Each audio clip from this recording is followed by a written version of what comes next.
Welcome again friends. आज बात करेंगे एएनसी टेस्ट की। इसको एब्सोल्यूट न्यूट्रोफिल काउंट टेस्ट भी बोला जाता है। ये कभी कभी करवाया जाता है, स्पेशली छोटे बच्चों के लिए, कई बार जिनको कीमोथेरेपी चल रही है उन लोगों में कराया जाता है। तो इसका क्या मतलब है, ऊपर नीचे होने का क्या मतलब है, इसको हम लोग समझेंगे। तो एएनसी का मतलब है एब्सोल्यूट न्यूट्रोफिल काउंट। अभी न्यूट्रोफिल एक तरीके का WBC एक सेल है जो कि इन्फेक्शन में, जब शरीर में इन्फेक्शन होता है तो उसको खत्म करने में मदद करता है, या उसको खत्म करने में इसका बड़ा इंपॉर्टेंट रोल होता है इस न्यूट्रोफिल का। नॉर्मली अगर ब्लड में परसेंटेज देखा जाए तो 40 से लेकर 70% होता है, लेकिन जो एएनसी एब्सोल्यूट न्यूट्रोफिल काउंट कराने का मेन मकसद है कि ब्लड की एक यूनिट वॉल्यूम में कितना न्यूट्रोफिल है वो जानना।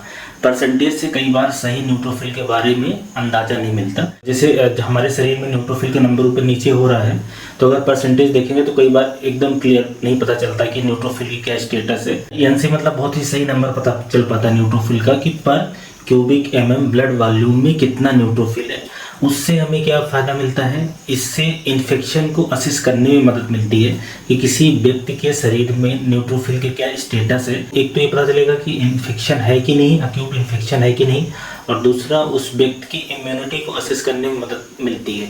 जैसे अगर न्यूट्रोफिल ठीक क्वांटिटी में है, एएनसी ठीक है, तो इसका मतलब है कि शरीर लड़ रहा है इन्फेक्शन से। लेकिन एएनसी कम हो रहा है तो उस केसेस में इसका मतलब होगा कि इनका शरीर नहीं लड़ पा रहा है, तब एंटीबायोटिक देना और ये सब करना रहता है। तो इसका जो मेन यूज यही रहता है कि एक्यूट इन्फेक्शन को असेस करना और किसी को बैक्टीरियल इन्फेक्शन हो जाएगा कि नहीं हो जाएगा उसके रिस्क को असेस करना। जैसे कि किसी को कीमोथेरेपी चल रही है, कोई ऐसे लोग हैं जिनका शरीर इम्यूनो सप्रेस्ड है, शरीर में जो इम्यून सेल्स हैं वो कम है, उस केस को असेस करने के लिए ये किया जाता है।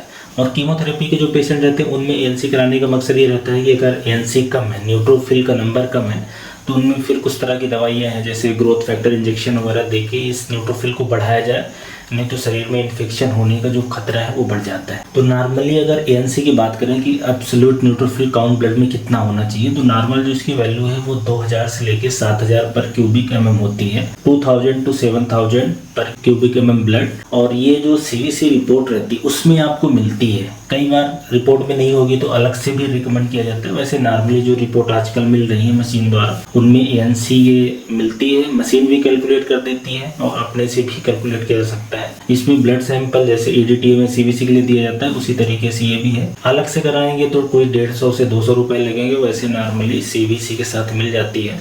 और अगर आप इसको कैलकुलेट करना चाहें कि एएनसी कितना है, सपोज करो टोटल काउंट है, टोटल WBC काउंट हमारे पास है, न्यूट्रोफिल का नंबर है, तो हम इसको काउंट कर सकते हैं। तो काउंट करने के लिए क्या करना है आपको, percentage of neutrophil into total WBC upon 100 करेंगे तो इसका नंबर आ जाएगा। जैसे किसी का 70% न्यूट्रोफिल है तो 70 किया, और टोटल WBC काउंट है 10,000 तो उसको मल्टीप्लाई करना है और फिर डिवाइड करना है 100 से, तो उससे एएनसी का नंबर आ जाएगा। अब अगर किसी का एब्सोल्यूट न्यूट्रोफिल काउंट है वो बढ़ा हुआ मिल जाता है, 8000, 9000, 10000 या 20000, कभी इससे भी ज़्यादा हो सकता है, तो एएनसी बढ़ रहा है तो या तो इन्फेक्शन होगा शरीर में किसी तरीके का, बैक्टीरिया का, फंगस का, वायरस का, या तो इन्फ्लेमेशन कहीं चल रहा होगा, टिश्यू इंजरी हो सकती है, एब्सेस बन सकता है, अपेंडिक्स में इन्फेक्शन है, निमोनिया है, मेनिंजाइटिस है, बोन में इन्फेक्शन है, या एएनसी बहुत ज़्यादा बढ़ा हुआ है तो कई बार कुछ कैंसर में भी हो सकता है। स्पेशली एक CML होता है और AML होता है।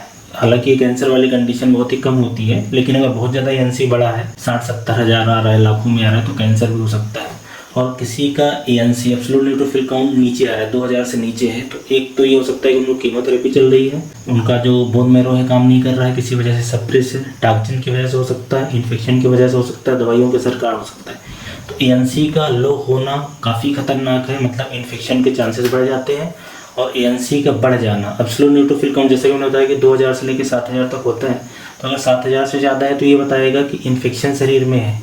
लेकिन अगर 1500 से नीचे आ रहा है तो इसका मतलब है कि इन्फेक्शन का रिस्क शरीर को बना हुआ है। स्पेशली अगर छोटे बच्चों में बात करेंगे, किसी छोटा बेबी है उसमें अगर ये एएनसी कराया जाता है और उसमें उनका एएनसी काउंट लो मिलता है, 150 से नीचे आ गया है, 1000 से नीचे आ गया है, 500 से नीचे आ गया है, तो ये माना जाएगा कि इस बच्चे को सीवियर इन्फेक्शन है, सेप्सिस है। तो ये एक सीवियरिटी असेस करने के लिए भी किया जाता है। तो अगर एब्सोल्यूट न्यूट्रोफिल काउंट कम है, बच्चा बुखार आ रहा है, उसको बीमार है, तो ये माना जाएगा कि इस बच्चे को ज़्यादा इन्फेक्शन हो गया है। तो ये एब्सोल्यूट न्यूट्रोफिल काउंट का मतलब होता है और बढ़ने घटने की ये कंडीशन है। तो अगर किसी को ये टेस्ट रिकमेंड किया गया है तो उनको इसको समझने में हेल्प मिलेगी, ऐसे मैं उम्मीद करता हूँ। Thank you.